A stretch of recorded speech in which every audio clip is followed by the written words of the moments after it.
أنفسنا ومن سيئات أعمالنا من يهده الله فلا مضل له ومن يضلله فلا هادي له وأشهد أن لا إله إلا الله وحده لا شريك له وأشهد أن سيدنا وسندنا ونبينا ومولانا محمدا عبده ورسوله صلى الله تعالى عليه وعلى آله وأصحابه وبارك وسلم تسليما كثيرا. أما بعد، عن أبي العباس سهل بن سعد الساعدي رضي الله تعالى عنه أن رسول الله صلى الله عليه وسلم بلغه أن بني عمرو بن عوف كان بينهم شق، فخرج رسول الله صلى الله عليه وسلم يصلح بينهم في أناس معه، فحبس رسول الله صلى الله عليه وسلم وحان بالصلاة إلى آخر الحديث. اب چل رہا ہے باب الاصلاح بین الناس، لوگوں کے درمیان صلح کرانے کے بیان میں، اور اس سلسلے کی 4 حدیثیں پیچھے گزر چکی ہیں. اس باب کی یہ آخری حدیث ہے، ذرا طویل ہے، اس کے ساتھ ساتھ پڑھتا جاتا ہوں، اس کا ترجمہ کرتا جاتا ہوں. حضرت سہل بن سعد ساعدی رضی اللہ تعالیٰ عنہ ایک صحابی ہیں. وہ روایت کرتے ہیں کہ ایک مرتبہ رسول اللہ صلی اللہ علیہ وسلم کو یہ اطلاع ملی کہ ایک قبیلہ ہے بنو عمرو بن عوف، اس کے درمیان کچھ شر کھڑا ہو گیا، یعنی آپس میں کچھ جھگڑا تنازع پیدا ہو گیا ہے. تو رسول اللہ صلی اللہ علیہ وسلم اپنے گھر سے تشریف لے گئے ان کے پاس مصالحت کرانے کے لیے. آپ خود بھی تشریف لے گئے اور کچھ اور لوگ بھی ساتھ لے گئے، بعض صحابہ کرام، تاکہ اس مصالحت میں وہ مدد دیں. مصالحت کرانے کے دوران آپ کو دیر ہو گئی، فحبس رسول اللہ صلی اللہ علیہ وسلم. بات بھی لمبی ہوگی تو اس واسطے مصالحت میں اتنی دیر ہو گئی کہ وحانت الصلاۃ، کہ نماز کا وقت آ گیا، یعنی وہ وقت آ گیا جس میں حضرت صلی اللہ علیہ وسلم مسجد نبوی میں نماز پڑھا کرتے تھے، وہ وقت آ گیا. لیکن چونکہ آپ ابھی تک فارغ نہیں ہوئے تھے، اس لیے آپ مسجد نبوی میں تشریف نہیں لا سکتے. یہاں اس حدیث کو لانے کا منشا یہی ہے کہ حضرت صلی اللہ علیہ وسلم نے لوگوں کے درمیان جھگڑے کو ختم کرانے اور مصالحت کرانے کو اتنی اہمیت دی کہ اس میں اتنے مصروف ہوئے کہ نماز کا جو وقت، معروف وقت تھا، وہ آ گیا اور آپ تشریف نہ لا سکے مسجد میں. تو راوی کہتے ہیں کہ حضرت بلال رضی اللہ تعالیٰ عنہ جو مؤذن تھے رسول اللہ صلی اللہ علیہ وسلم کے، انہوں نے دیکھا کہ نماز کا وقت ہو گیا ہے اور حضور اقدس صلی اللہ علیہ وسلم تشریف نہیں لائے، تو وہ حضرت صدیق اکبر رضی اللہ تعالیٰ عنہ کے پاس گئے اور جا کر عرض کیا یا ابا بکر ان رسول اللہ صلی اللہ علیہ وسلم قد حبس وحانت الصلاۃ، کہ ابو بکر صدیق رضی اللہ تعالیٰ عنہ حضرت صلی اللہ علیہ وسلم کو دیر ہو گئی ہے اور نماز کا وقت آ گیا ہے. فہل لک ان تؤم الناس، تو کیا یہ مناسب ہے کہ آپ امامت کر دیں؟ ہو سکتا ہے حضرت صلی اللہ علیہ وسلم کو کچھ دیر ہو جائے مزید اور لوگ انتظار میں ہیں نماز کے، تو کیا آپ امامت کر دیں؟ یہ ہو سکتا ہے. قال نعم ان شئت، اور صدیق اکبر رضی اللہ عنہ نے فرمایا کہ ہاں، اگر تم چاہو تو ایسا کر سکتے ہیں، ہم نماز پڑھ لیتے ہیں، حضور اقدس صلی اللہ علیہ وسلم کو دیر ہو گئی ہوگی. فاقام بلال الصلاۃ، تو حضرت بلال نے اقامت کہی، تکبیر کہی. وتقدم ابو بکر، اور حضرت صدیق اکبر رضی اللہ عنہ آگے بڑھ گئے امامت کے لیے، نماز پڑھانے کے لیے. فکبر وکبر الناس، تو حضرت صدیق اکبر نے بھی اللہ اکبر کہا نماز شروع کرنے کے لیے، اور لوگوں نے بھی اللہ اکبر کہا، تکبیر کہی۔ جب نماز شروع کر دی تو نماز کے دوران حضور نبی کریم سرور دو عالم صلی اللہ علیہ وسلم تشریف لے آئے، وجاء رسول اللہ صلی اللہ علیہ وسلم، اور نماز پڑھا رہے ہیں تو آپ سبھی میں ایک جگہ مقتدی کی حیثیت سے کھڑے ہو، حتی قام فی الصف، یہاں تک کہ سب کے اندر آپ کھڑے ہو۔ تو جب لوگوں نے دیکھا، جو مقتدی تھے انہوں نے دیکھا کہ حضور اقدس صلی اللہ علیہ وسلم تشریف لے آئے ہیں اور صدیق اکبر کو پتہ نہیں ہے، وہ امامت کر رہے ہیں، تو لوگوں کو خیال ہوا کہ اب صدیق اکبر کو علم ہو جانا چاہیے کہ حضور تشریف لے آئے ہیں، تاکہ وہ پیچھے ہٹ جائیں اور حضرت صلی اللہ علیہ وسلم آگے نماز پڑھائیں۔ تو لوگوں نے یہ سمجھ میں نہیں آیا، اس وقت مسئلہ معلوم نہیں تھا، تو لوگوں نے نماز کے اندر تالی بجانی شروع کر دی، تالی بجا کر ہاتھ پر ہاتھ مار کر حضرت صدیق اکبر کو متنبہ کرنا شروع کیا۔ فأخذ الناس بالتصفیق، لوگوں نے ہاتھ پر ہاتھ مارنا شروع کر دیا تاکہ صدیق اکبر کو پتہ لگ جائے۔ راوی کہتے ہیں وکان ابو بکر رضی اللہ تعالی عنہ لا یلتفت فی الصلاۃ، حضرت صدیق اکبر رضی اللہ تعالی عنہ کا حال یہ تھا کہ جب نماز شروع کر دیتے تو دنیا و مافیا کی کچھ خبر نہیں رہتی، وہ کسی اور طرف متوجہ نہیں ہوتے تھے۔ جب نماز شروع کر دی تو اب دائیں کیا ہو رہا ہے بائیں کیا ہو رہا ہے التفات نہیں کرتے تھے۔ تو شروع میں جب ایک آدھ آدمی نے ہاتھ پر ہاتھ مارا تو صدیق اکبر کو پتہ بھی نہیں چلا، وہ اپنے نماز میں مصروف رہے۔ لیکن صحابہ کرام نے جب دیکھا کہ صدیق اکبر کچھ التفات نہیں کر رہے تو لوگوں نے زیادہ زور سے تالی بجانی شروع کی، ہاتھ پر ہاتھ مارنا شروع کیا۔ جب کافی صحابہ کرام نے ہاتھ پر ہاتھ مارا اور آواز بلند ہونے لگی، تکبیر کی، تو اس وقت حضرت صدیق اکبر کو کچھ دھیان ہوا، انہوں نے کنکھیوں سے دیکھنا شروع کیا دائیں بائیں۔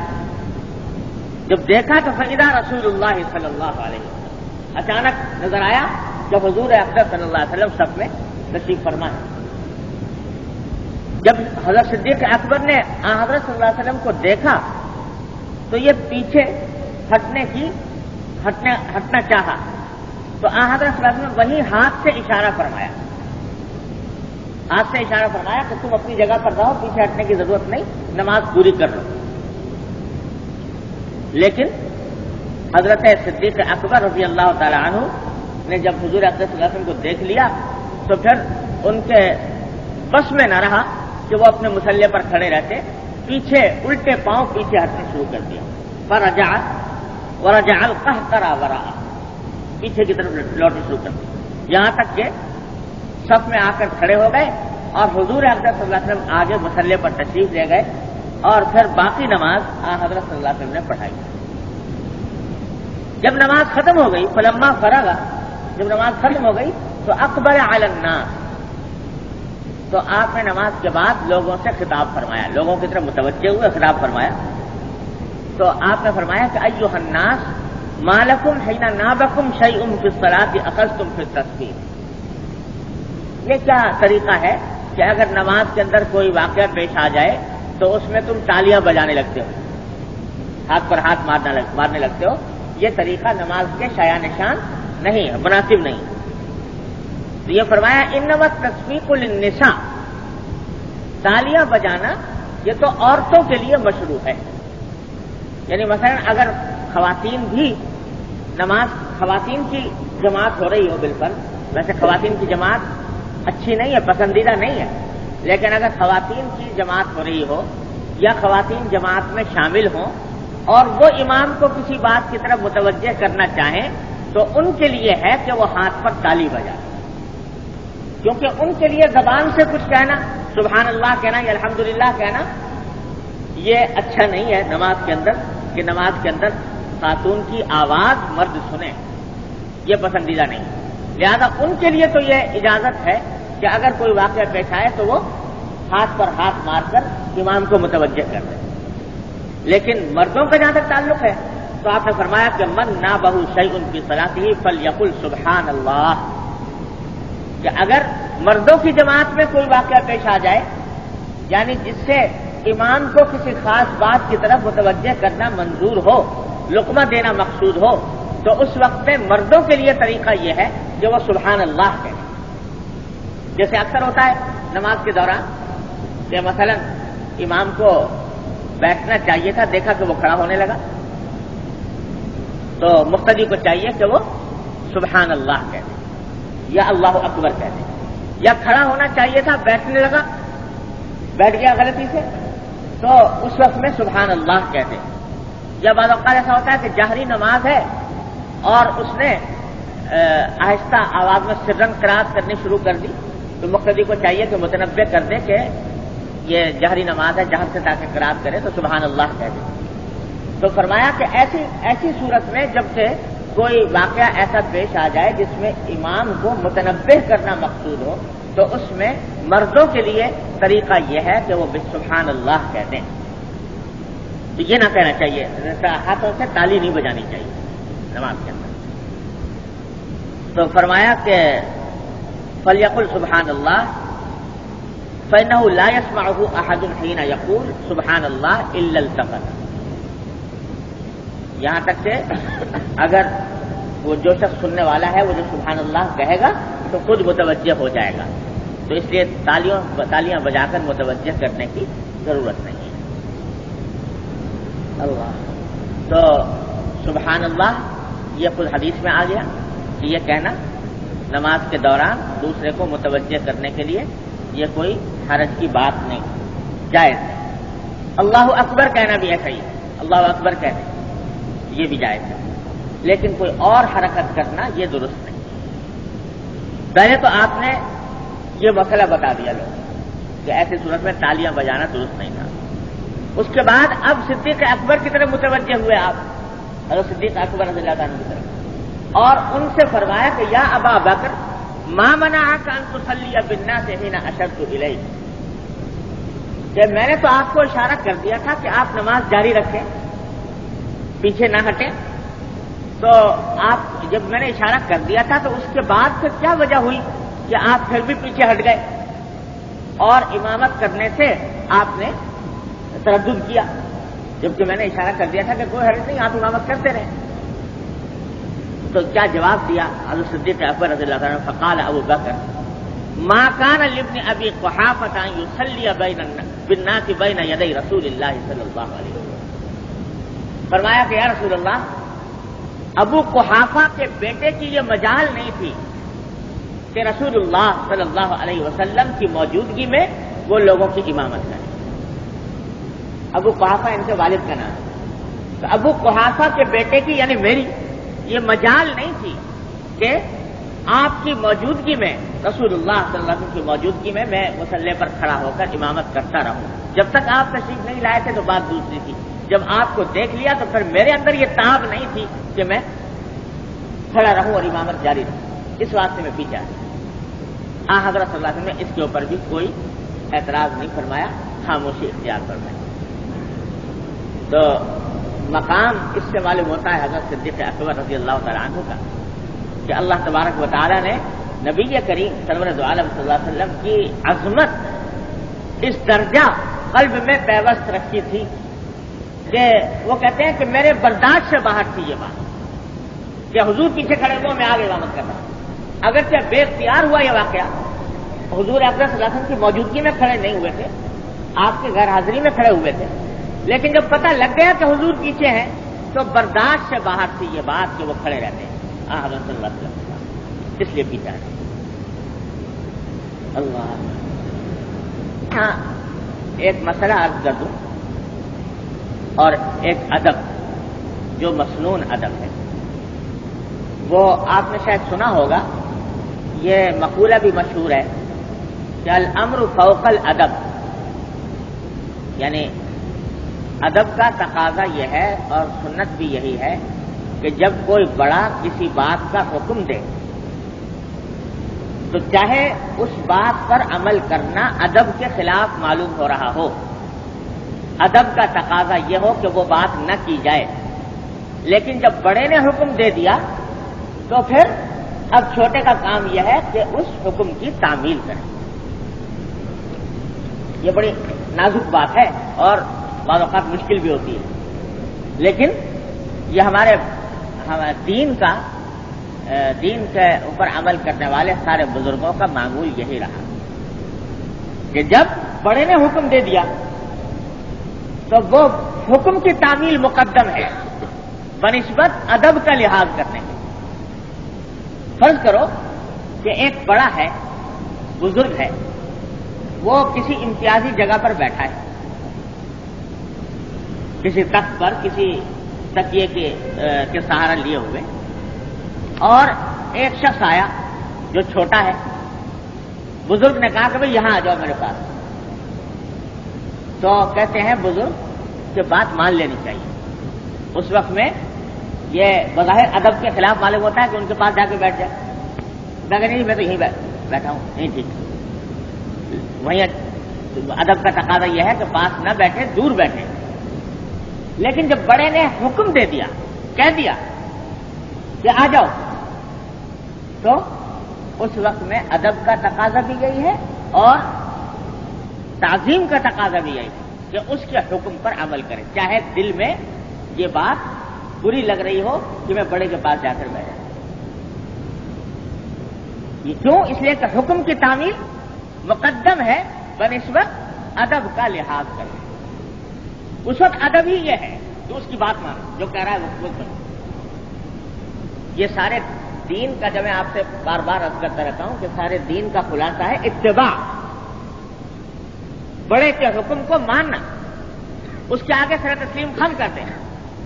اللہ کے حکم کا اتباع اور اللہ کے ساتھ اللہ کے رسول صلی اللہ علیہ وسلم کے حکم کا اتباع اور اللہ کے رسول کے وارثوں کا اتباع، کہ انہوں نے، ان کے جو وارث ہیں وہ جو کہہ رہے ہیں اس پر عمل کرو، چاہے ظاہری طور پر تمہیں وہ بات ادب کے خلاف معلوم ہو. یہ ادب سکھایا گیا ہے اور یہ صحابہ کرام کے وقت سے یہ ادب چلا. ایک مرتبہ میں حضرت والد صاحب قدس اللہ سرہ کی مجلس ہوا کرتی تھی اتوار کے دن. اس زمانے میں چھٹی اتوار کو ہوتی تھی، تو حضرت والد صاحب قدس اللہ سرہ کی مجلس اتوار کے دن ہوا کرتی ہمارے ہاں، پہلے نانکواڑے میں، اس کے بعد دارالعلوم میں. تو یہ آخری مجلس کی بات ہے، یعنی جس کے بعد حضرت والد صاحب کہہ رہے ہیں کہ کوئی مجلس نہیں، یعنی اس کے بعد اگلی مجلس آنے سے پہلے انتقال ہو گیا. اس مجلس میں وہ بیمار حضرت والد صاحب کیونکہ بیمار تھے، صاحب فراش تھے، تو لوگ کمرے ہی کے اندر تک آ جایا کرتے تھے اور حضرت والد صاحب چارپائی پر ہوتے تھے. لوگ سامنے نیچے بیٹھ کر، کچھ نیچے بیٹھے ہیں، کچھ تخت پہ بیٹھے ہیں، کچھ کرسیاں بچھی تھی اس پہ بیٹھے ہیں، اس طرح بیٹھے رہتے تھے. تو اس روز لوگ جب آئے، آدمی کافی تھے، تو سارا کمرہ بھر گیا، یہاں تک کہ لوگ کھڑے ہوئے بھی تھے. پاس اس سمے کسی نہ کسی طریقے سے بیٹھ گئے. مجھے ذرا حاضری میں تاخیر ہوئی تو میں ذرا دیر سے پہنچا. تو حضرت والد صاحب قدس اللہ سرہ نے فرمایا مجھ سے کہ حالانکہ لوگ پیچھے بیٹھے ہوئے تھے، فرمایا کہ تم یہاں آ جاؤ، چارپائی جس پر تشریف فرما تھے، فرمایا کہ تم یہاں آ جاؤ. میں ذرا کچھ جھجکنے لگا کہ لوگوں کو چیرتا ہوا جاؤں گا اور حضرت والد صاحب کے پاس جا کر بیٹھوں گا.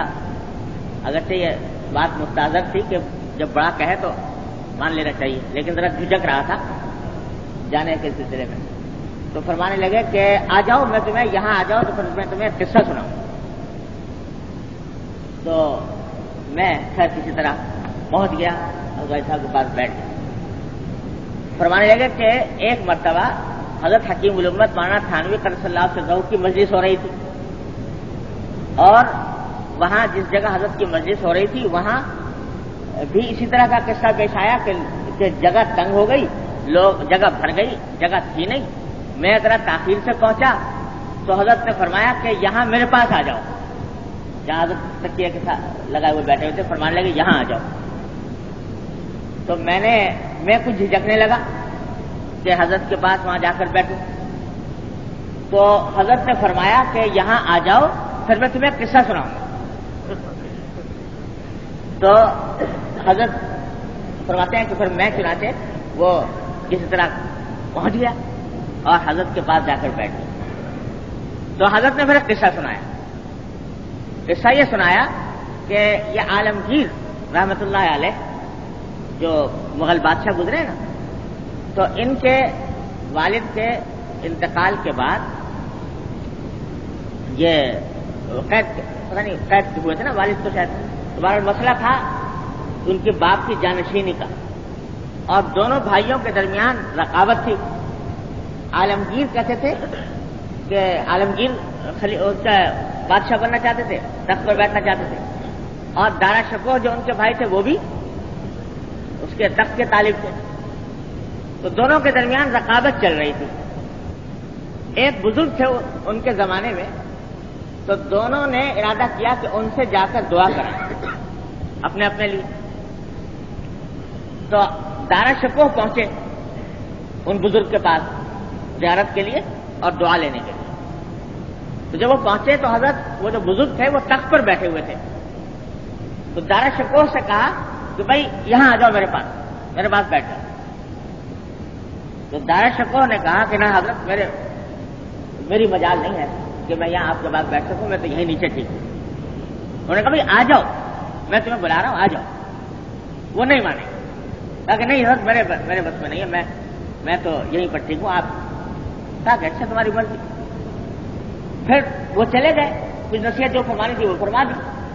اس کے بعد تھوڑی دیر کے بعد عالمگیر آ گئے رحمت اللہ علیہ.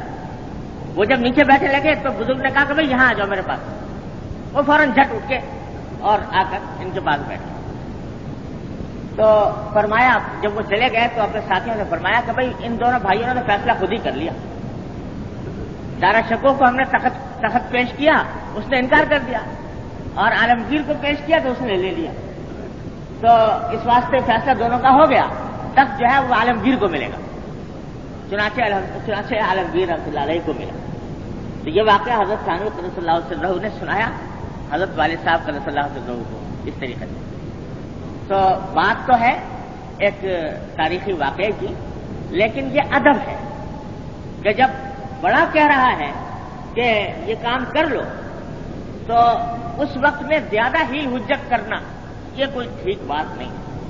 اس صورت میں ادب کا تقاضا یہی ہے کہ جا کر بیٹھے، اس لیے کہ بڑے کے حکم کی تعمیل مقدم ہے بنسبت اس کے.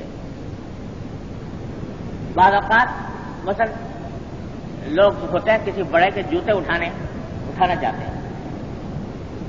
اب وہ اگر زیادہ اصرار کے ساتھ کہے کہ نہیں بھائی مجھے پسند نہیں، تو اس صورت میں ادب کا تقاضا بھی یہ ہے کہ چھوڑ دیں. بعض لوگ چھینا جھپٹی شروع کر دیتے ہیں، باقاعدہ چھینا جھپٹی شروع کر کے، اور وہ اس کے ساتھ باقاعدہ بس تھوڑے بیکار ہو جاتے ہیں. نہیں جی چھین کے زبردستی لیں گے.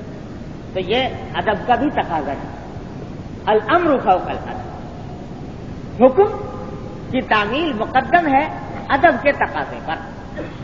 وہ جو کہے ٹھیک ہے. ایک آدھ مرتبہ اگر آدمی کہہ دے کہ حضرت مجھے موقع دے دیجیے، ایک آدھ مرتبہ کہہ دینے میں کوئی مذائقہ نہیں، لیکن اگر اس کے بعد حکم دوسرے نے دے دیا بڑے نے تو پھر حکم کی تعمیل ہی واجب ہے، وہی کرنا چاہیے. عام حالات کا دستور یہی، جس بات کا حکم دیا جائے اس کے مطابق عمل کیا جائے. صحابہ کرام کا معمول بھی ہے. سمجھ آ گئی بات؟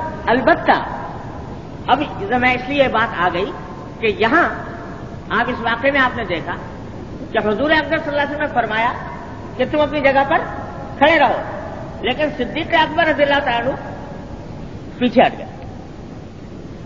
تو دو واقعے ایسے ملتے ہیں صحابہ کرام میں سے، جن میں سے ایک تو یہ ہے اور ایک اور واقعہ ہے کہ جس میں حضور نے حکم دیا لیکن صحابی نے ادب کے تقاضے کو مقدم رکھا حکم کی تعمیل کے اوپر، یعنی پیچھے ہٹ گئے. ایک یہاں صدیق اکبر، اور ایک واقعہ حضرت علی رضی اللہ تعالیٰ عنہ. حدیبیہ، صلح حدیبیہ کے موقع پر جب صلح نامہ لکھا جا رہا تھا حضور اکبر صلی اللہ علیہ وسلم اور کفار مکہ کے درمیان، تو حضرت علی رضی اللہ عنہ کو آپ نے بلایا کہ بھائی تم لکھو. تو کہا کہ ٹھیک ہے. اب جب معاہدے کی شرائط لکھنی شروع کی تو پہلے حضرت علی رضی اللہ عنہ نے لکھا بسم اللہ الرحمن الرحیم اس سورہ نامے کے اوپر. تو وہ جو شخص کفار مکہ کی طرف سے آیا ہوا تھا اس نے کہا کہ صاحب نہ بسم اللہ الرحمن الرحیم تو ہم نہیں لکھیں کیونکہ یہ اقرار نامہ دونوں کی طرف سے ہوگا, لہذا ایسی بات ہونی چاہیے جو دونوں پہ ہاں متفق علیہ ہو. ہم بسم اللہ الرحمن الرحیم سے اپنے کام کا آغاز نہیں کرتے, ہم تو بسمک اللہم لکھتے ہیں. اس زمانے میں جاہلیت کے لوگ بھی بسم اللہ الرحمن الرحیم کے بجائے بسمک اللہم, اے اللہ آپ کے نام سے ہم شروع کرتے ہیں, یہ الفاظ لکھا کرتے ہیں. تو بسمک اللہم لکھیے, بسم اللہ الرحمن الرحیم نہ لکھیے. تو حضور اقدس صلی اللہ علیہ وسلم نے فرمایا کہ چلو ہمارا کیا فرق پڑتا ہے, بسمک اللہم بھی اللہ میاں کا نام ہے تو اس لیے چلو وہ لکھو, کوئی بات نہیں, بسمک اللہ. اب اس کے بعد حضرت علی نے لکھنا شروع کیا کہ یہ معاہدہ ہے جو محمد الرسول اللہ صلی اللہ علیہ وسلم اور سرداران مکہ کے درمیان طے پایا. یہ لفظ لکھا, وہ معاہدہ جو محمد الرسول اللہ اور سرداران مکہ کے درمیان طے پایا. تو وہ جو نمائندہ تھا ان کا, اس نے کہا کہ صاحب یہ کیا لکھ دیا آپ نے, محمد کے ساتھ رسول اللہ کیسے لکھ دیا؟ اگر ہم آپ کو رسول اللہ مان لیں تو جھگڑا ہی کیسا؟ تو جھگڑا تو سارا اسی بات کے اوپر ہے کہ ہم آپ کو رسول تسلیم نہیں کرتے, لہذا یہ عہد نامہ جس کے اوپر آپ نے محمد کے ساتھ رسول اللہ لکھا ہے کہ ہم اس کے اوپر دستخط نہیں کریں. تو اس واسطے نام سیدھا سادہ لکھیے کہ یہ وہ معاہدہ جو محمد ابن عبداللہ اور سرداران مکہ کے درمیان طے پایا. تو جب انہوں نے یہ بات کہی تو حضور اقدس صلی اللہ علیہ وسلم نے حضرت علی سے فرمایا کہ چلو کوئی بات نہیں, تم تو مانتے ہو اللہ کے رسول, تو مٹا دو رسول اللہ کا لفظ مٹا دو, محمد کے ساتھ صرف رسول اللہ کا لفظ مٹا دو, محمد بن عبداللہ لکھ دو. پہلی بات تو حضرت علی نے مان لی تھی, بسم اللہ الرحمن الرحیم کے بجائے بسمک اللہم لکھ دیا. جب حضور نے فرمایا کہ محمد کے ساتھ رسول اللہ کا لفظ جو تم نے لکھا ہے اس کو کاٹ دو, تو فوراً بے ساختہ حضرت علی نے فرمایا کہ واللہ لا امحوک, میں قسم کھا کر کہتا ہوں کہ میں یہ لفظ نہیں مٹاؤں, محمد کے ساتھ سے رسول اللہ کا لفظ میں نہیں مٹاتا. تو حضرت علی نے وہاں انکار کر دیا, حالانکہ حضور اقدس صلی اللہ علیہ وسلم نے فرمایا تھا کہ یہ مٹا دو, لیکن حضرت علی انکار کر گئے. حضرت صلی اللہ علیہ وسلم نے بھی ان کی حیثیت, ان کی یہ بات جذبے کو محسوس فرمایا اور فرمایا کہ اچھا تم نہ مٹاؤ, مجھے دو, میں اپنے ہاتھ سے مٹا دوں. چنانچہ آپ نے خود لے کر اپنے دست مبارک سے وہ لفظ مٹایا. یہاں بھی یہ واقعہ ہوا کہ حضرت علی کے نے جو حکم دیا تھا حضور اقدس صلی اللہ علیہ وسلم نے, اس کی براہ راست تعمیل سے انکار فرمایا, اور بظاہر یوں لگتا ہے کہ ادب کو مقدم کر لیا حکم کے اوپر. تو اس کو آپ کی حقیقت سمجھ لیجئے کہ اصل قاعدہ تو وہی ہے کہ جو بڑا کہہ رہا ہے اس کو مانے اور اس کی تعمیل کرے. لیکن بعض اوقات انسان اتنا کسی حالت سے مغلوب ہو جاتا ہے کہ اس کے اختیار سے باہر ہوتا ہے تعمیل کرنا. وہ گویا اس کے اندر طاقت نہیں رہتی, استطاعت ہی نہیں ہوتی کہ اس کام کو کرے. تو اس صورت میں اگر وہ پیچھے ہٹ جائے تو وہ یہ نہیں کہا جائے گا کہ اس نے نافرمانی کی, بلکہ لا یکلف اللہ نفسا الا وسعها, اللہ تعالیٰ کسی کو اس کی وسعت سے زیادہ کا مکلف نہیں کرتا. تو صدیق اکبر رضی اللہ عنہ نے خود فرما دیا کہ میرے بس سے باہر تھی یہ بات کہ ما کان لابن ابی قحافہ یتقدم بین یدی رسول اللہ صلی اللہ علیہ وسلم, میرے بس سے باہر تھی, میرے استطاعت میں نہیں تھی کہ حضور نماز کے اندر موجود ہوں اور ابو قحافہ کا بیٹا امامت کرتا رہے, یہ میرے بس سے باہر. اور وہاں حضرت علی کو بھی کے لیے بھی یہ بات گویا استطاعت سے باہر تھی, اتنے مغلوب الحال تھے کہ حضور اقدس صلی اللہ علیہ وسلم کی محبت میں کہ ان کے بس سے باہر تھی کہ وہ محمد کے نام کے ساتھ سے رسول اللہ کا لفظ مٹا دیں, یہ ان کے اختیار سے باہر تھی, اس واسطے انکار کریں. لیکن اصل حکم وہی ہے کہ جو کہے محبوب جو بات کہے اس کو مانو, اپنی نہ چلاؤ. وہ جس طرح کی بات کہے, جس طرح کہہ دے, اسی کے مطابق عمل کرو. یار جس حال میں رکھے وہی حال اچھا ہے. جس حالت میں وہ رکھ دے، عشق تسلیم و رضا کے ماں سوا کچھ بھی نہیں، عشق تسلیم و رضا کے ماں سوا کچھ بھی نہیں، وہ وفا سے خوش نہ ہو تو پھر وفا کچھ بھی نہیں۔ اگر وہ ان کی خوشی اس میں ہے کہ میں ایسا کام کروں جو بظاہر مجھے ادب کے خلاف لگ رہا ہے، تو پھر وہی کام بہتر ہے جس کے اندر ان کی خوشی، جس میں ان کی رضا۔ یہ اللہ، بہرحال یہ حدیث جو یہاں پر لائے ہیں امام نووی، یہ اس بات کی طرف متوجہ کرنے کے لیے کہ حضرت صلی اللہ علیہ وسلم کو لوگوں کے جھگڑے نمٹانے اور ان کے درمیان مصالحت کرانے کی اتنی اہمیت تھی کہ جو نماز کا وقت معروف تھا اس سے کچھ دیر بھی ہو گئی حضور اکرم صلی اللہ علیہ وسلم کو اس کام کے اندر، لیکن آپ اس میں مشغول رہے۔ اللہ، یہ باب ختم ہو گیا۔ ایک دوسرا باب قائم فرمایا علامہ نووی رحمۃ اللہ نے آگے، باب فضل ضعفۃ المسلمین والفقراء والخاملین، کہ کمزور مسلمانوں کی فضیلت کے بیان۔ ایسے مسلمان جو کمزور ہیں، مالی اعتبار سے کمزور، منصب اور عہدے کے اعتبار سے کمزور، جسمانی اعتبار سے کمزور، ایسے لوگوں کی فضیلت کے بیان۔ اس کا مقصود در حقیقت اس بات کی طرف متوجہ کرنا ہے کہ بعض لوگ جن کو اللہ تبارک و تعالی مالی اعتبار سے کوئی مقام عطا فرما دیتے ہیں، پیسے زیادہ دے دیے اللہ نے، منصب بڑا دے دیا، عہدہ دے دیا، شہرت دے دی، تو وہ ایسے جو کمزور قسم کے لوگ ہیں ان کو حقیر سمجھنے لگتے ہیں، ان کے ساتھ تحقیر آمیز برتاؤ کرتے ہیں۔ تو ان کو متنبہ کرنے کے لیے یہ بتایا جا رہا ہے کہ یوں نہ سمجھو کہ ایک آدمی جو بظاہر کمزور نظر آ رہا ہے، چاہے مالی اعتبار سے کمزور ہو یا جسمانی اعتبار سے کمزور ہو، تو اس کی تم تحقیر سمجھنے لگو۔ کیا پتا کہ اللہ تبارک و تعالیٰ کے ہاں تم سے کہیں زیادہ یہ شخص آگے نکل جائے۔ افضل چنانچہ اس میں پہلے تو آیت نقل کی، باری تعالیٰ کا ارشاد ہے، وَاصْبِرْ نَفْسَكَ مَعَ الَّذِينَ يَدْعُونَ رَبَّهُمْ بِالْغَدَاةِ وَالْعَشِيِّ يُرِيدُونَ وَجْهَهُ وَلَا تَعْدُ عَيْنَاكَ عَنْهُمْ۔ یہ حضور نبی کریم سرور عالم صلی اللہ علیہ وسلم کو ارشاد ہو رہا ہے کیا کہ وَاصْبِرْ نَفْسَكَ مَعَ الَّذِينَ يَدْعُونَ رَبَّهُمْ، کہ اپنے آپ کو باندھے رکھو ان لوگوں کے ساتھ جو اپنے پروردگار کی اطاعت کرتے ہیں صبح و شام، جو اپنے پروردگار کو پکارتے ہیں صبح و شام، اور اپنے پروردگار کی رضا جن کو مطلوب ہے ان کے ساتھ اپنے آپ کو باندھے رکھو۔ وَلَا تَعْدُ عَيْنَاكَ عَنْهُمْ، اور ایسا نہ ہو کہ تمہاری آنکھیں ان سے تجاوز کر کے مالداروں کی طرف پڑنے لگیں، کہ یہ تو غریب لوگ ہیں، یا یہ فقیر لوگ ہیں، یا یہ معمولی قسم کے لوگ ہیں، معمولی حیثیت کے لوگ ہیں، ان کی طرف نہ دیکھو اور مالداروں کی طرف دیکھنا شروع کر دو۔ یہ کام نہ ہو۔ یہ خطاب ہے حضور نبی کریم سرور عالم صلی اللہ علیہ وسلم۔ اللہ، حضرت صلی اللہ علیہ وسلم کے ساتھ اللہ تبارک و تعالی کا جو رابطہ اور تعلق ہے، کون مسلمان ہے جو اس سے ناواقف ہو کہ اللہ تبارک و تعالی کو ساری کائنات میں سب سے زیادہ محبوب حضور نبی کریم سرور عالم صلی اللہ علیہ وسلم، آپ سے زیادہ محبوب اس کائنات میں کوئی ہو نہیں سکتا اللہ تبارک و تعالی۔ ایسے محبوب کہ سارا قرآن کریم آپ کی وصف و ثنا میں، آپ کی تعریف میں، آپ کے اوصاف کے بیان میں بھرا ہوا ہے۔ انا ارسلناک شاہدا ومبشرا ونذیرا وداعیا الی اللہ باذنہ وسراجا منیرا۔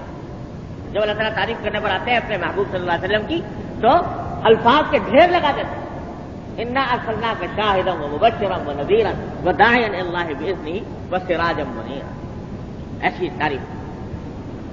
لیکن سارے قرآن کریم میں 2 یا 3 جگہیں ایسی ہیں جہاں اللہ تبارک و تعالی نے تھوڑا سا محبوبانہ عتاب فرمایا حضور اکرم صلی اللہ علیہ وسلم، محبوبانہ بے تکلفی کے انداز میں، محبوبانہ انداز سے کسی بات پر متنبہ فرمایا حضور اکرم صلی اللہ علیہ وسلم کہ آپ کا یہ عمل ہمیں پسند نہیں آیا۔ تو ان میں سے ایک عمل جو ہے وہ سورہ عبس و تولی میں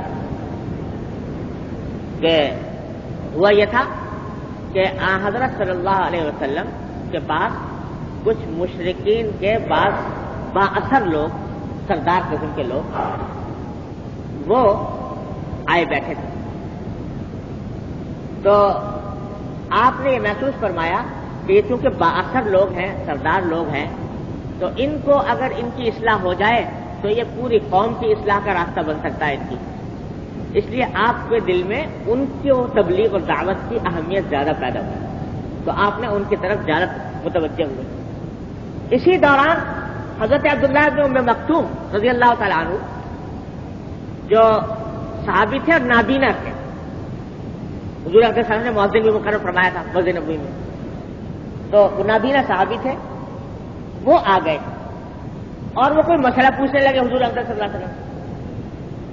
تو حضرت صلی اللہ علیہ وسلم نے محسوس کیا، فرمایا کہ یہ جو ہیں یہ تو اپنے ہی آدمی ہیں، روز ملاقات ہوتی ہے، تو اگر اس وقت مسئلہ نہ بتایا کسی اور وقت بتا دیں گے ان کو، تو آپ نے ذرا سا ان سے تھوڑا سا اعراض کے بعد تم ٹھہر جاؤ، اور جو ان مشرکین کے سردار تھے ان کے ساتھ متوجہ رہے تاکہ ان کو اسلام کی توفیق ہو جائے، وہ مسلمان ہو جائیں گے تو پوری قوم کے مسلمان ہونے کا راستہ کھل جائے.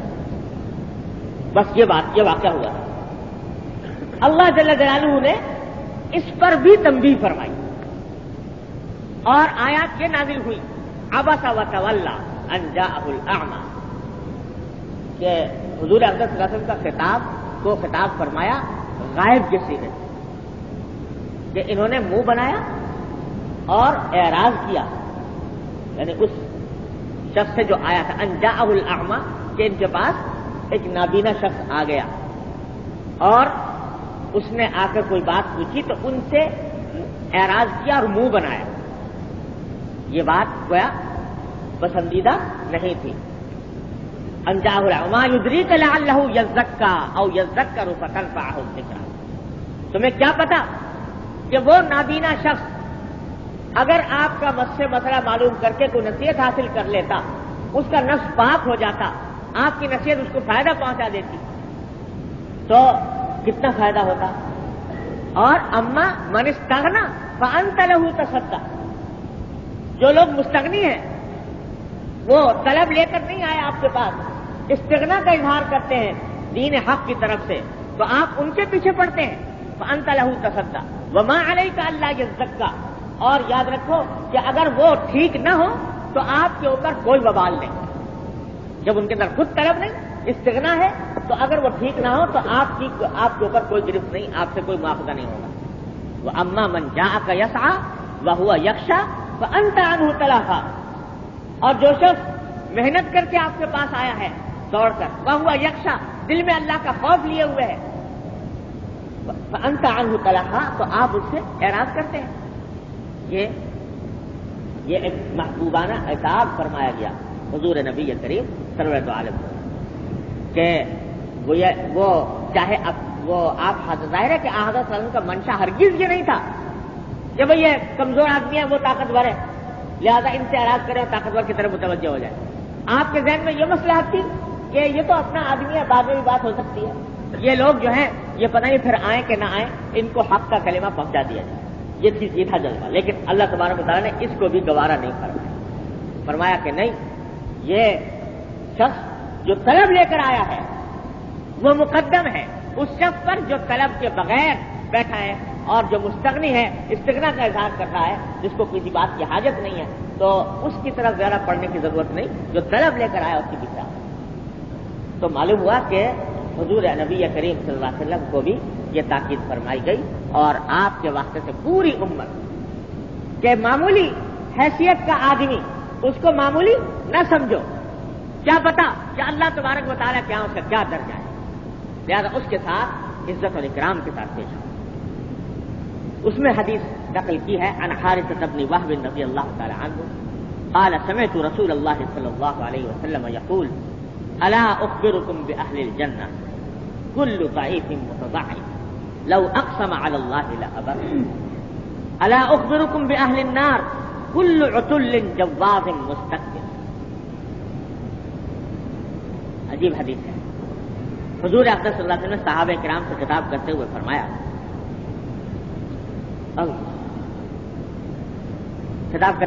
کہ الا اخبرکم باہل الجنہ، کیا میں تمہیں نہ بتاؤں کہ جنتی کون ہے، اہل جنت کون لوگ ہیں، کیا میں تم کو نہ بتاؤں؟ اور پھر بتایا کہ جنت کے لوگ کون ہیں؟ کل ضعیف متضعف، ہر وہ شخص کہ جو کمزور ہے اور لوگ بھی اس کو کمزور سمجھتے ہیں. کمزور یا تو جسمانی اعتبار سے کمزور، یا مالی اعتبار سے کمزور، یا حیثیت اور رتبے کے اعتبار سے کمزور، کہ دنیا والے اس کو کم حیثیت سمجھتے ہیں، کم رتبہ سمجھتے ہیں، لیکن ہے تو دنیا والوں کی نظر میں تو کمزور ہے. لیکن لو اقسم علی اللہ لابرہ، اللہ کے ہاں اتنا محبوب ہے وہ کمزور شخص کہ اگر اللہ کے اوپر کوئی قسم کھا لے تو اللہ اس کی قسم کو پورا کر دیتے ہیں. اللہ اس کی قسم کو پورا کرتے، یعنی اگر اللہ پر بھروسہ کر کے قسم کھا لے کہ ایسا ہوگا تو اللہ تعالیٰ اس کی قسم کو پورا کر کے دکھاتے ہیں، اپنی اس کے ساتھ محبت کی بنا پر، اس کی قدر کی بنا پر اس کی بات پوری کر کے دکھاتے ہیں. حدیث میں ہے کہ ایک مرتبہ دو عورتوں میں جھگڑا ہو گیا تھا، اور جھگڑے میں ایک عورت نے دوسری کا دانت توڑ دیا، تو اس سامنے کا دانت توڑ دیا. اب اسلامی قانون تو یہ ہے کہ دانت کے بدلے دانت. تو جب یہ سزا سنائی گئی تو وہ عورت جس کا دانت توڑنے کا حکم دیا گیا تھا کہ اس کا دانت اب توڑا جائے کے ساتھ میں، اس کا جو وہ تھا سرپرست، اس نے کھڑا ہو کر کہہ دیا لا واللہ یا رسول اللہ لا تکسر ثنیۃ، یا رسول اللہ میں قسم کھاتا ہوں کہ اس کا دانت نہیں ٹوٹے گا. اس عورت مقصد حضور اقدس صلی اللہ علیہ وسلم کے فیصلے پر معاذ اللہ اعتراض کرنا نہیں تھا، نہ عناد تھا، بلکہ اللہ پر بھروسہ کر کے اس نے کہا کہ حالات کچھ ایسے پیدا ہو جائیں گے کہ انشاءاللہ اس کا دانت ٹوٹنے نہیں پائے گا، دانت نہیں ٹوٹے گا. تو آپ نے بھی چونکہ جذبہ اس کا کوئی معاندانہ نہیں تھا، کوئی فیصلے پر اعتراض مقصود نہیں تھا، لہذا آپ نے اس کی بات کا کوئی برا نہیں مانا. لیکن اللہ کا کرنا ایسا ہوا کہ جہاں اسلام میں یہ قاعدہ ہے کہ دانت کے بدلے دانت اور آنکھ کے بدلے آنکھ، وہاں اسلام نے یہ بھی رکھا ہے کہ اگر ورثہ معاف کر دیں یا صاحب حق معاف کر دے تو پھر قصاص ساقط ہو جاتا ہے، پھر بدلہ لینے کی ضرورت نہیں رہتی. تو اللہ کا کرنا ایسا ہوا کہ وہ جس کا دانت توڑا گیا تھا اس نے بعد میں اس کے دل میں بات آ گئی، اس نے کہا کہ صاحب میں معاف کرتی ہوں، میں اس کا دانت نہیں توڑوانا چاہتی، میں معاف کرتی ہوں. چنانچہ اس کے معاف کرنے سے قصاص ختم ہو. تو اس وقت حضرت صلی اللہ علیہ وسلم نے ارشاد فرمایا کہ بعض لوگ ایسے ہوتے ہیں اللہ کے ہاں اتنے محبوب ہوتے ہیں، بعض اوقات ایسے لوگ ہوتے ہیں کہ ان کے بال پراگندہ، کمزور نظر آنے والے، اور بلکہ حدیث میں الفاظ یہ ہے کہ مدفوع بالابواب، کہ لوگوں کے دروازوں پر جائیں تو لوگ دھکا دے کے نکال دیں، ایسے لوگ. لیکن اللہ کے ہاں ان کی ایسی عزت ہوتی ہے کہ لو اقسم علی اللہ لابر، کہ اللہ کے اوپر اگر کوئی قسم کھا لے تو اللہ ان کی قسم کو پورا کرے. تو یہ بھی ایسا شخص ہے جس نے قسم کھا لی تھی کہ خدا کی قسم اس کا دانت نہیں توڑا جائے گا، تو اللہ نے اس کی قسم پوری کر دی اور وارثوں نے خود ہی معاف کر دیا کہ نہیں ہم نہیں توڑواتے. تو اللہ تعالیٰ تو حضور یہاں پر اسی طرح اشارہ فرما رہے ہیں کہ ایسا شخص جو کمزور ہے دیکھنے میں، لوگ بھی کمزور سمجھتے ہیں، لیکن اپنے تقویٰ کے لحاظ سے، اللہ کے ساتھ تعلق کے لحاظ سے، اللہ تبارک و تعالیٰ کی بندگی کے لحاظ سے وہ ایسا کھا لے تو اللہ تعالیٰ اس کی قسم کو پورا کر. وہ ہیں جنتی لوگ. تو اشارہ کر دیا کہ جنت میں اکثر لوگ ایسے ہوں گے جو دنیا میں جن کو کم رتبہ سمجھا جاتا ہے، کم حیثیت والے سمجھے جاتے ہیں، بیچارے جھوپڑی میں رہنے والے، کچے مکانوں میں رہنے والے، ان کا نہ کوئی ہاٹ نہ باٹ، نہ روپیہ نہ پیسہ، نہ بنگلہ نہ کوٹھی، نہ کار نہ حاضر، ایسے لوگ. لیکن اللہ جل جلالہ کے ساتھ تعلق انہوں نے جوڑا ہوا ہے، تو اللہ تبارک و تعالیٰ کے اتنے محبوب ہیں تو ان کی قسمیں پوری فرماتے ہیں. اور جنت کے اندر اکثر لوگ ایسے ہوتے ہیں. اور پھر فرمایا الا اخبرکم باہل النار،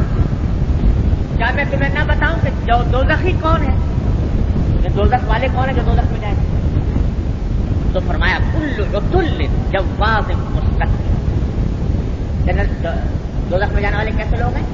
ہر وہ شخص جو سخت مزاج ہو. عتل کے معنی ہوتے ہیں درست مزاج، کھرکھرا آدمی، جس سے بات کرے تو لٹ مارے، بات کرے کسی سے بات کرتے ہوئے نرمی سے بات نہ کرے، سختی سے بات کرے، غصہ کا مظاہرہ کرے، دوسروں کو حقیر سمجھے.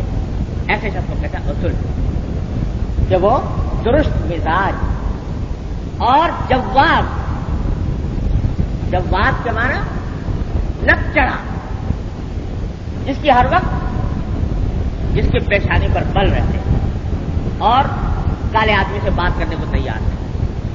کسی کمزور، کم حیثیت، کم رتبہ آدمی سے بات کرنے میں اپنی توہین سمجھتا اور ہر وقت اکڑ میں رہتا ہے. شیخی بات، اپنے آپ کو بڑا سمجھنے والا تو وہ.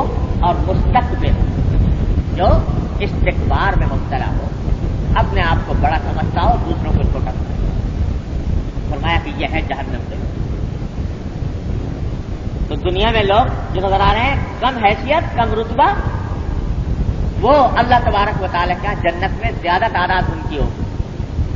اور جو لوگ یہاں ایسے نظر آتے ہیں کہ بڑے بارتبہ ہیں، بڑے باروب ہیں، بات کرتے ہوئے لوگ کھرراتے ہیں کہ پتہ نہیں ڈانٹ نہ دیں اور ان کے منہ سے کوئی ایسی بات نہ نکل جائے، ایسے لوگ اکثر جہنم میں جائیں. اس لیے کہ یہ عتل ہے، جواز ہے، مستکبر ہے، اپنے آپ کو بڑا سمجھتا ہے. تو اشارہ اس بات کی طرف فرما دیا کہ یہ نہ سمجھو غریب لوگوں کو، مسکین لوگوں کو، ان کو کم حیثیت، کم رتبہ سمجھ کر معمولی نہ کرے. اللہ تبارک و تعالیٰ کیا ان کی بڑی قدرت ہے. کفار کو دیکھو، یہ کیا کرتے تھے کہ حضور اقدس صلی اللہ علیہ وسلم کے ساتھ اور صحابہ کرام جتنے تھے ان میں ہر طرح کے لوگ تھے، بلکہ زیادہ ایسے حضرات تھے جو مالی اعتبار سے کچھ زیادہ بڑی حیثیت نہیں رکھتے تھے. تو وہیں بیٹھے ہیں حضور اقدس صلی اللہ علیہ وسلم کی مسجد میں، سب بیٹھے ہیں. عبد الرحمان یہ حضرت عثمان غنی بھی بیٹھے ہیں، دولت مند تھے. عبد الرحمان بن عوف بھی بیٹھے ہیں، دولت مند تھے. اور بلال حبشی بھی بیٹھے ہیں، اور سلمان فارسی بھی بیٹھے ہیں، اور صہیب رومی بھی بیٹھے ہیں، اور مقداد بن اسود بھی بیٹھے ہیں. ایسے لوگ بھی جن کو 2-3 وقت فاقے سے رہتے تھے وہ بھی بیٹھے ہیں.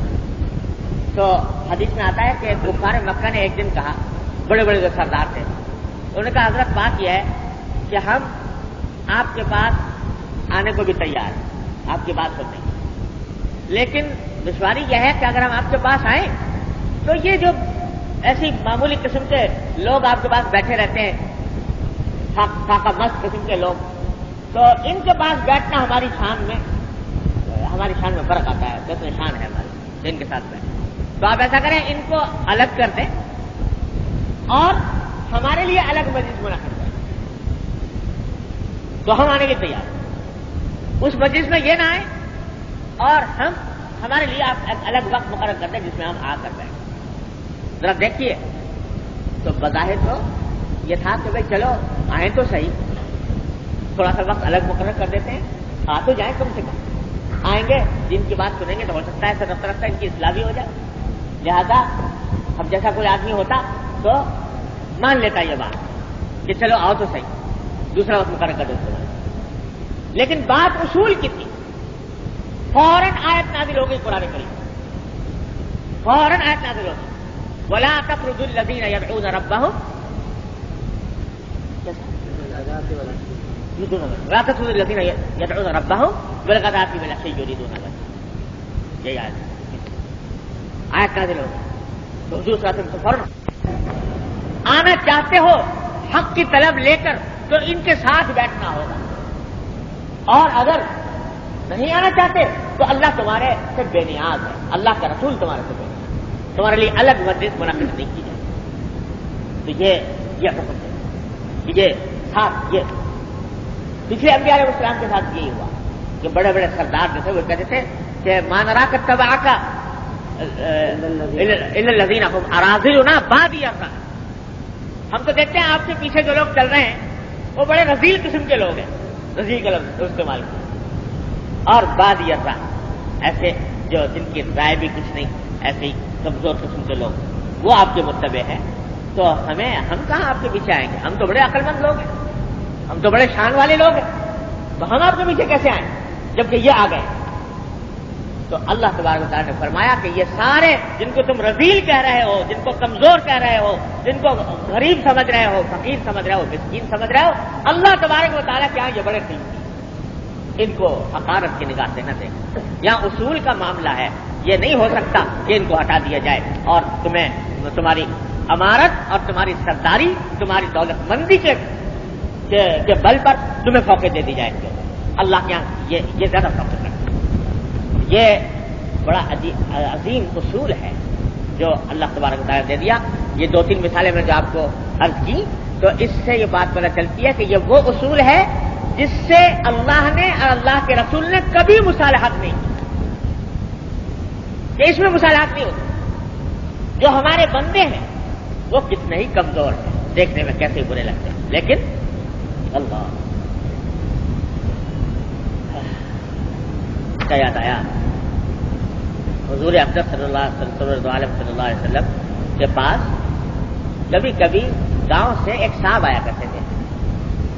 ان کا نام تھا ظاہر نام تھا، اور سیاہ فام آدمی، دیہاتی، سر سے لے کر پاؤں تک سیاہ رنگ، اور انتہائی کم حیثیت، روپے پیسے کے اعتبار سے کچھ بھی نہیں.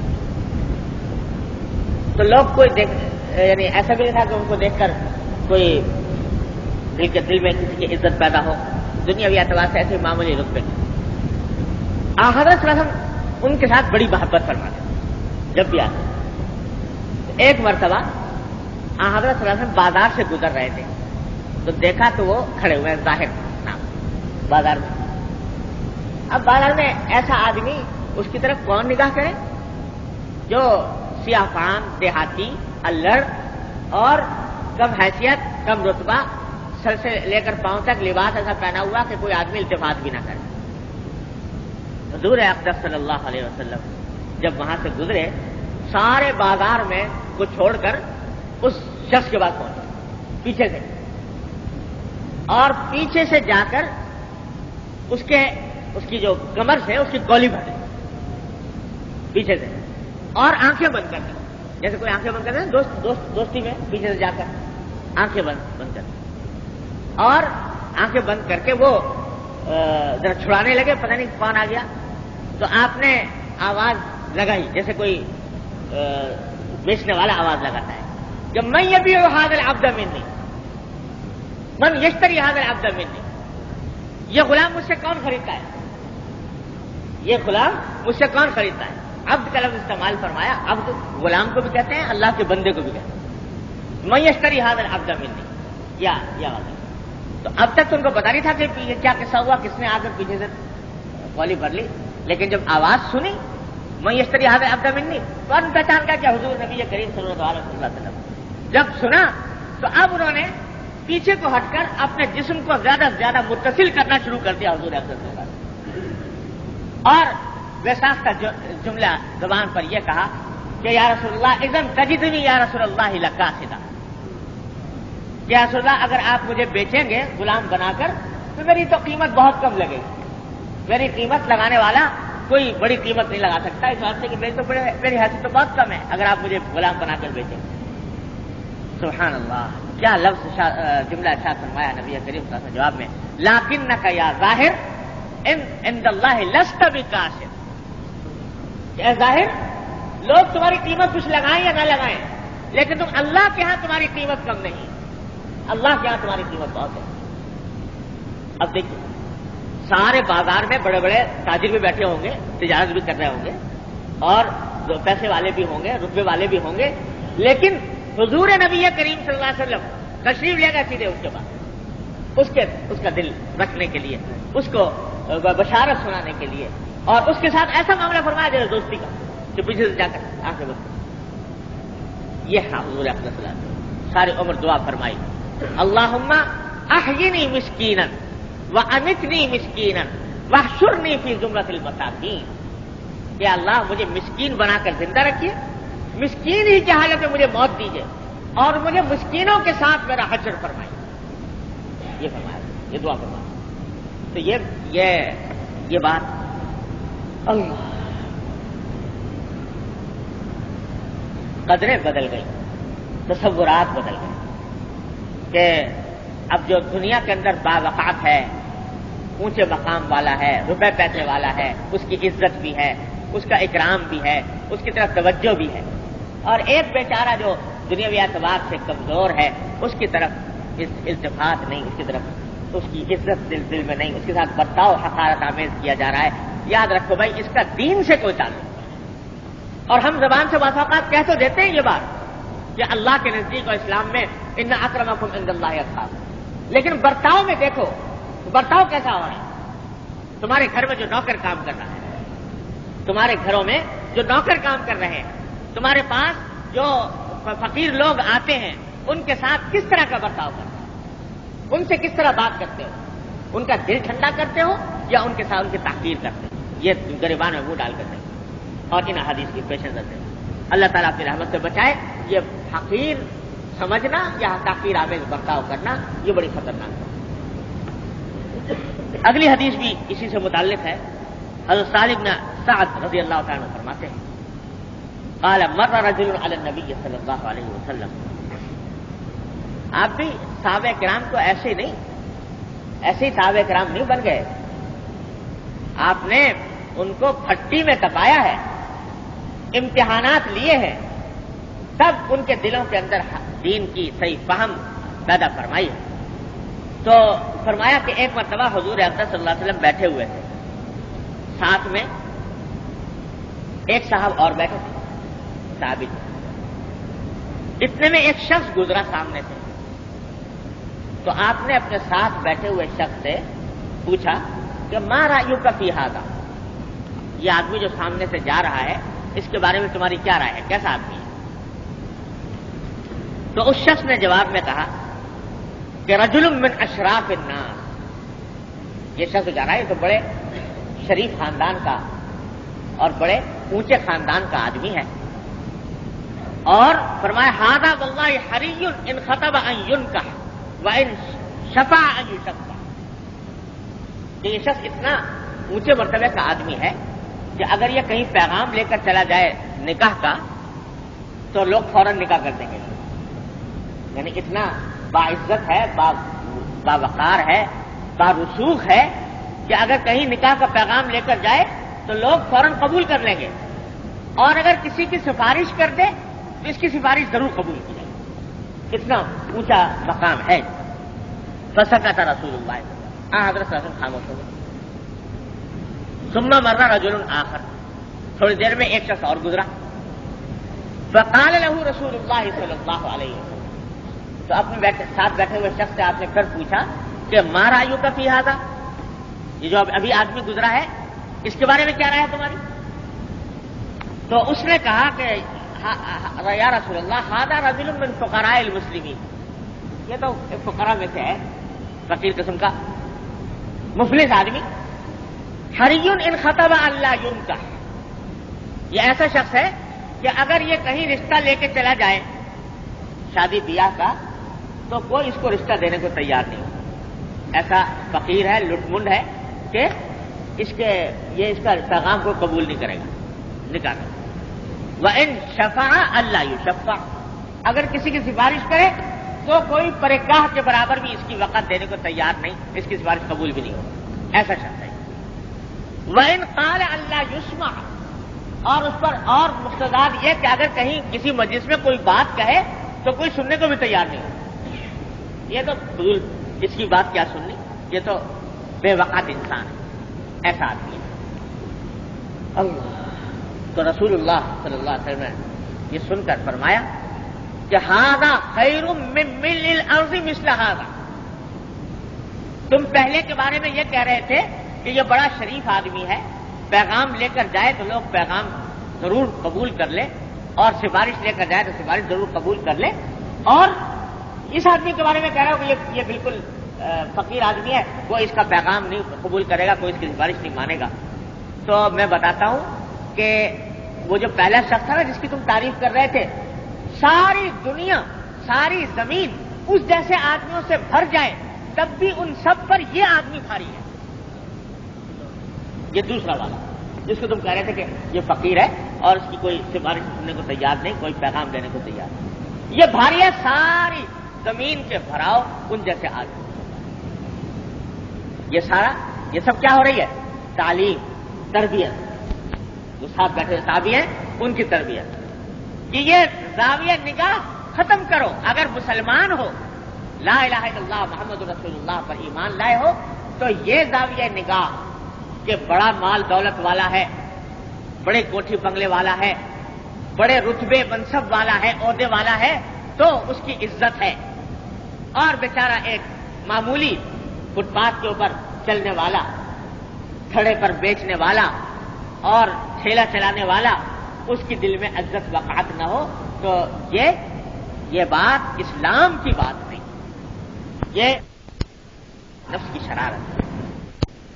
تو بھائی بات وقت ختم ہو رہا ہے اور حدیثیں بھی باقی ہیں انشاءاللہ بعد میں ہو جائیں گی، لیکن جو اس باب سے سبق ملتا ہے ہمیں آپ کو وہ یہ کہ اعتقاداً تو سب کہتے ہیں، پوچھو کسی سے کہ مال دولت والا مال دولت کی وجہ سے اس کی عزت ہے یا ایک دین کی وجہ سے عزت ہے. زبان سے کیا کہیں گے سب کہ دین کی وجہ سے ہے.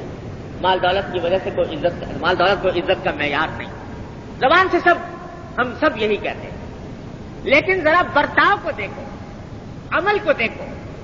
جن کے ساتھ تمہارا برتاؤ پیش آتا ہے، تمہارے گھر میں کام کرنے والے، تمہارے دکانوں پر کام کرنے والے، تمہارے بازار کے اندر چلنے پھرنے والے، ان کے ساتھ تمہارا برتاؤ کیسا ہے؟ تم آیا ان کے ساتھ عزت کا برتاؤ کرتے ہو، اکرام کا برتاؤ کرتے ہو یا تحقیر کا برتاؤ کرتے ہو؟ اگر تحقیر کا برتاؤ کرتے ہو تو 1000 مرتبہ زبان سے کہتے رہو کہ ہمارے نزدیک عزت کا معیار تقویٰ ہے، لیکن تمہارا عمل اس کی تردید کر رہا ہے، عمل اس چیز کا انکار کر رہا ہے.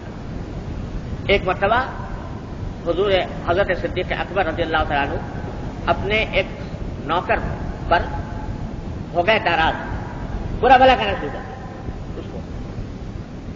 حضور اقدس صلی اللہ علیہ وسلم تشریف لے آئے. آپ نے دیکھا کہ صدیق اکبر ان کو کچھ برا بھلا کہہ رہے ہیں نوکر. فوراً سرکار دو عالم صلی اللہ علیہ وسلم نے فرمایا کہ سبابین و صدیقین کلا و رب الکعبہ، کہ صدیق ہو کر یہ الفاظ آپ کی زبان پر آئے اپنے نوکر اور اپنے غلام کے ساتھ جو آپ استعمال کر رہے ہیں، تو کیا زبان سے گالی کے الفاظ بھی نکالے اور صدیق بھی ہو؟ یہ کلا و رب الکعبہ، رب کعبہ کی قسم یہ نہیں ہو سکتی. حضور صدیق اکبر سے فرمایا تو لعانین و رب لعانین و صدیقین کلا و رب الکعبہ. صدیق اکبر کو بھی گوارا نہیں فرمایا کہ یہ الفاظ ایسے استعمال کریں اپنے غلاموں کے ساتھ یا اپنے کمزور لوگوں کے ساتھ. تو بھائی جب صدیق اکبر کے لیے گوارا نہیں ہوا جن کی پوری زندگی دین میں ڈھلی ہوئی، تو ہم آپ کس شمار قطار میں؟ تو ہم اپنے طرز عمل کا، اپنے برتاؤ کا جائزہ لیں اور اس کی اصلاح کرنے کی کوشش کریں. اللہ تعالیٰ اپنے رحمت سے ہمیں دین کی صحیح فہم عطا فرمائے. دعا فرمائیں اللهم صل علی سیدنا كما صليت على ابراهيم وعلى ال ابراهيم ربنا ظلمنا انفسنا وان لم تغفر لنا وترحمنا لنكونن من الخاسرين. ربنا ظلمنا ان لم تغفر لنا وترحمنا لنكونن من الخاسرين. ربنا آتنا في الدنيا حسنة وفي الآخرة حسنة وقنا عذاب النار. یا ارحم الراحمین اپنے فضل و کرم اپنی رحمت سے ہمارے تمام گناہوں کو معاف کر. یا اللہ ہمارے تمام چھوٹے بڑے اگلے پچھلے خفیہ علانیہ. بسم اللہ الرحمن الرحیم. سامعین السلام علیکم ورحمۃ اللہ وبرکاتہ. یہ سی ڈی آپ کی خدمت میں شعبہ دارالاشاعت کراچی کی جانب سے پیش کی جا رہی ہے. ملنے کا پتہ دارالاشاعت اردو بازار کراچی پاکستان. ای میل اشاعت@digicom.net.pk